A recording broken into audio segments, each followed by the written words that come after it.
whistleblower in relation to New Zealand, and particularly why I've been quiet about the Cook Islands. So there's a few important things to understand. Prior to 1988, there were issues about New Zealanders avoiding their tax by having a structure in the Cook Islands. In 1988, that all closed down, and subsequently there'd been no issues because that was why we changed the way we tax a trust in New Zealand or a foreign trust by using the set law. So that well and truly predates me, has nothing to do with me. Secondly, the whistleblowers got confused about my responsibilities. I have no responsibilities for the tax jurisdiction of the Cook Islands. New Zealand has responsibilities for foreign policy and defence of the Cook Islands, but not for tax. I have as much responsibility for tax in the Cook Islands as I do for tax in Russia. The third point is that New Zealand actually does try and support the Cook Islands in improving its tax and the way it operates its system. It has its own double tax agreements, its own tax information sharing agreements, and over the years post-1988, New Zealand's been working with the Cook Islands to make sure they've got a better structure and that they're operating in a way with much greater transparency. So in so much that New Zealand gets involved at all, it's through our officials basically trying to provide support for them and encouraging them to have best practice. So outside of that, that's why I'm quiet on it, because I don't have any responsibility for it. Do you draw anything from the motives or the identity that based on that sort of strange decision to pull you out? Well, look, I've asked the tax officials this morning why would someone make a comment like that, and they said that he or she is likely to be European. The Europeans get terribly confused with the Cook Islands because they use New Zealand dollars. And he said it's a common mistake made by Europeans that they look at the Cook Islands and sometimes make reference to New Zealand, but we have no responsibility for it. Just on the wider issues, the Australian Financial Review yesterday published, I think it was about a 3,000 word piece on the torrent of money coming into New Zealand last year into foreign trusts. And some of that is quite sort of like questionable. Does that cause you any concern about damage to New Zealand's reputation? Yeah, okay, so if you look, again, I've had some discussion with the IRD officials. They say they've looked at all of the international media in relation to the Panama Papers, and on a basis, if you look at the international media, New Zealand is barely ranked as a footnote. So the concerns have been around the United Kingdom, the United States, and quite a number of other countries who make up the top 10. New Zealand doesn't rate in that sort of information. I mean, what is true is that every country around the world has a slightly different tax system. And so whether it's a multinational potentially looking to get the best tax position, or a foreign trust, or a look-through company, or various other things, there is potentially the mismatch between those systems to look to deal with that information. So New Zealand's unique in so much that its tax rules are a bit unique to New Zealand, but that's like saying Australia is unique or the UK is unique. They're all a little bit different. But what New Zealand is doing is it's working with the OECD and all of the other countries to look at those mismatches to see whether there's the potential for us to close those things down, because we want to close those down because we want multinationals paying what we think is their fair share of tax, and we think in some cases they are potentially not. Not that what they're doing is unlawful, but because of this mismatch they have that capacity. But we can't do that on our own. We have to do that with all the other things.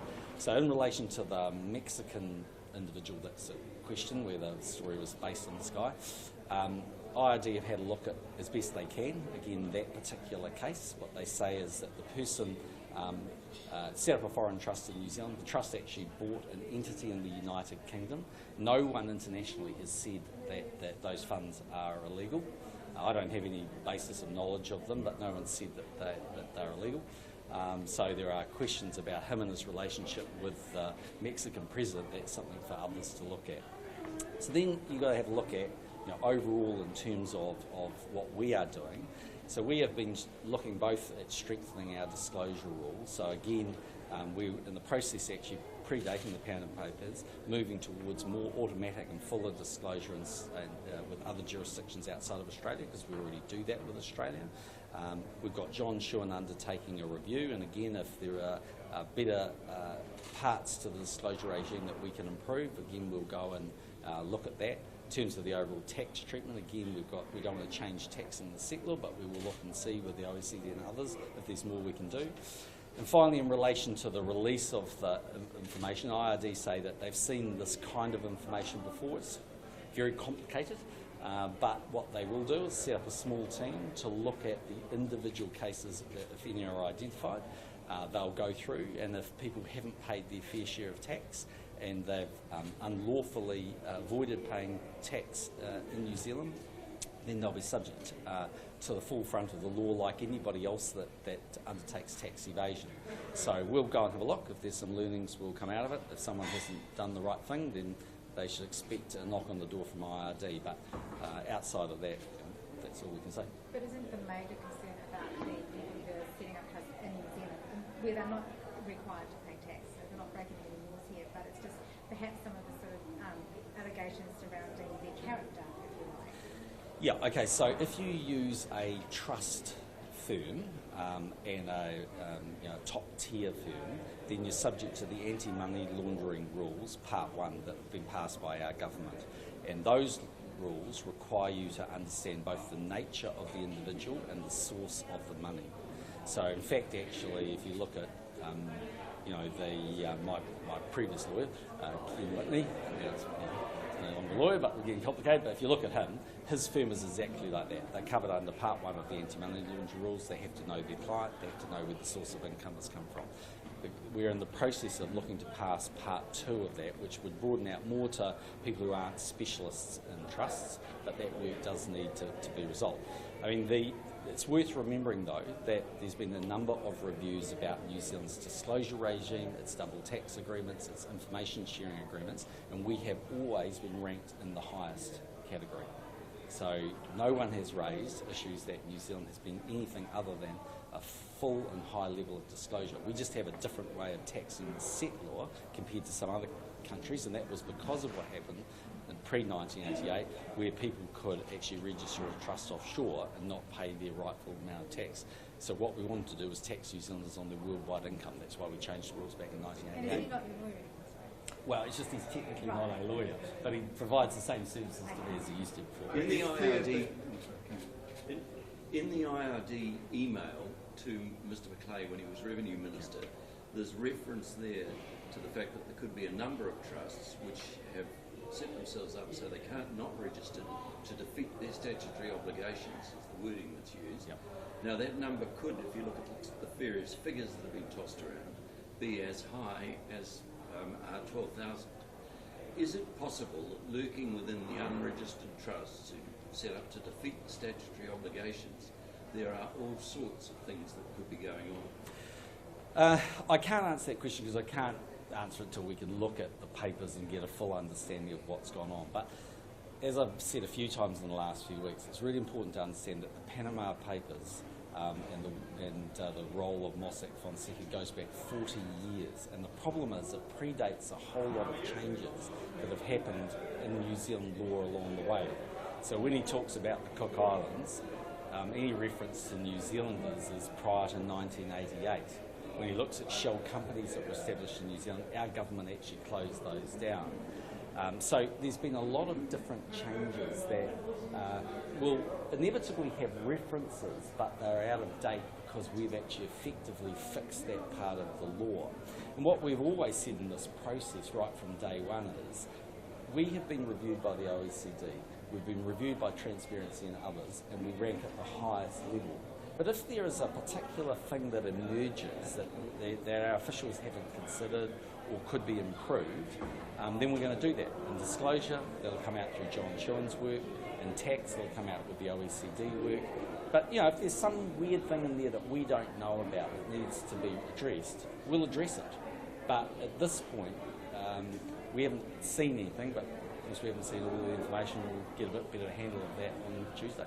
It's clear that Ken Whitney has been in contact with Mossack Fonseca now. Did he mislead you?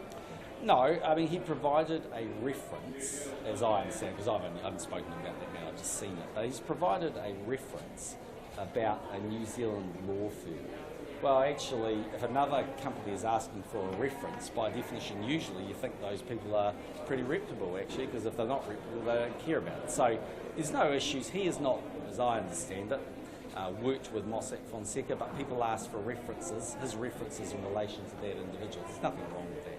The sheer number of times that New Zealand has been mentioned now, does it have you concerned about a reputation for testing? Well, that's the real danger, that people, in with greatest respect in the media, sort of start saying that when it's fundamentally not true. I mean, even the AFR article yesterday says New Zealand's tiny compared to all these other jurisdictions. Actually, it's over 40 years. A lot of it's historic and therefore no longer in practice. And I mean, 40 years of any country's tax system being looked at changes a lot. So all I can say is that we take our reference point from those who can look absolutely at New Zealand. And those that look at us, like OECD, rank us the highest because we have 45 double tax agreements, we have information sharing agreements with dozens and dozens of other countries, well over 100 in total that we have either double tax agreements or information sharing. We have a 100% record of complying with information when any jurisdictions ask for it. So the fact that New Zealand gets mentioned, look, they may well mention some people on Tuesday, New Zealand law firms or New Zealand accounting firms. By definition, if they've mentioned, doesn't mean they've done something wrong. So you've got to put it in the context of a whole lot of things. We're part of just, a global world where, people, it's not illegal. In fact, it's quite legal, and it was established by the previous Labor government, disclosure rules around why a foreign trust can exist. There's nothing of itself that's wrong about that. And 2 members of the New Zealand Parliament have a foreign trust. There's nothing illegal in having a foreign trust. The issue is, and quite legitimate reasons why people have them, the issue is, of course, that you have to declare that foreign trust to the New Zealand authorities. Names on Tuesday New Zealand time. Are you confident that there won't be any embarrassment for you or the National Party or the government? Well, look, put it this way. I know my own financial position, so I'm not the slightest problem about that. Secondly, you can be pretty sure that, had I been on that list, you would have been talking about it a long time earlier than this, given they've had it for a year. So, look, in the end, we'll assess the situation when we see it, but the person's come out and said something which is completely and utterly wrong. It's basically claimed that I somehow have responsibility for the tax jurisdiction of the Cook Islands. As I said, I'm as much responsibility as I do for Russia or Australia or the United States. I have no responsibility for that. But will you be taking a close look at Cook Islands given the fact that you said we try and help them? Well, we provide support to them to encourage them to have the best tax practice, and we do that in lots of ways.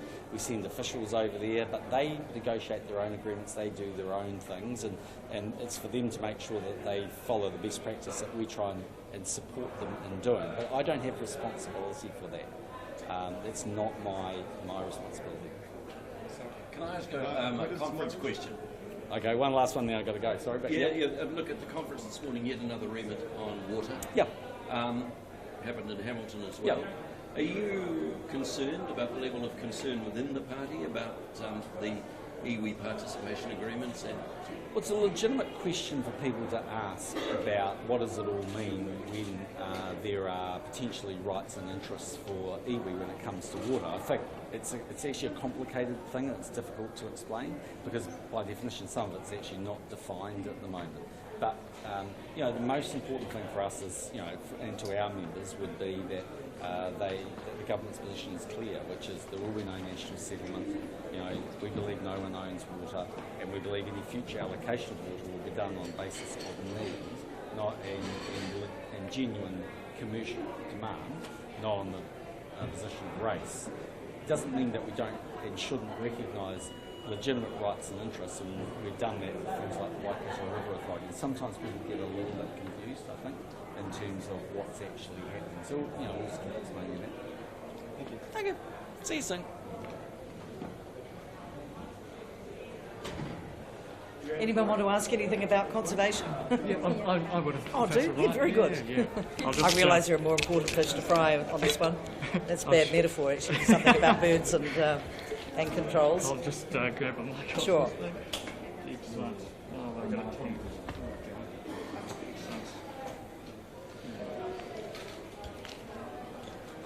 Well, I'll just sorry about this. Works. Here we go. Right. Yeah. Okay, so can you talk me just briefly over what you've announced today? Today's announcement is that there is going to be, it's a pre-budget announcement, $20.7 million allocated for a battle for our birds. What that means is that in response to climate change, beech trees are going to deliver a mega mast, which is a much, much higher than usual seeding.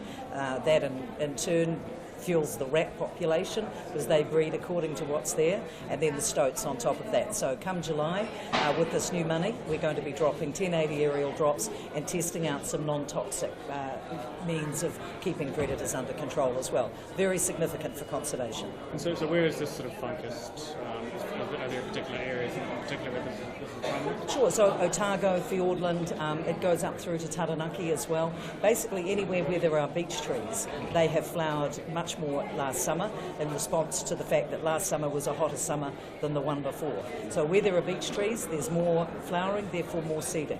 So that's where we're going to target our pest eradication. Right, and I mean, 1080, there's obviously been controversy around its use. Are you expecting much of a backlash from this?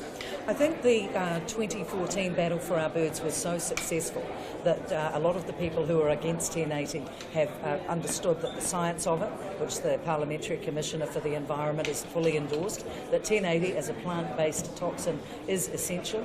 There are only about 4 or 5 pellets that are dropped on a hectare these days, so it's very low grade in terms of its damage to the environment potentially. But in addition to that, we cannot possibly reach those difficult terrains and rugged landscapes without using 1080. It is the most effective weapon we have. But the reason why I'm putting some money from this allocation today into non-toxic alternatives is because I want a post-1080 era. We will need it sometimes, but I want to be able to develop scientific pilots that are rigorously tested out so that we can use self-resetting traps and non-toxic alternatives. Right, and so this has been a problem, over the past couple of years. How much impact will this drop have this year? Is it expected to be, this year in particular, is this expected to be larger than years before in terms of the problem? It's the biggest seeding since the 1970s, so it's going to be bigger again than 2014. We're expecting in excess of 30 million extra rats, so it is biblical proportions, plagues of them, and then following on from that, hundreds of thousands of stoats. So we get in early. As soon as we start in July with the 1080 drops, we will knock out those rodent populations and not let them get to those predicted levels. Excellent. Well, that's what I had to Yeah, ask. fantastic. Thank you very much. Thank you. Cheers. Pleasure.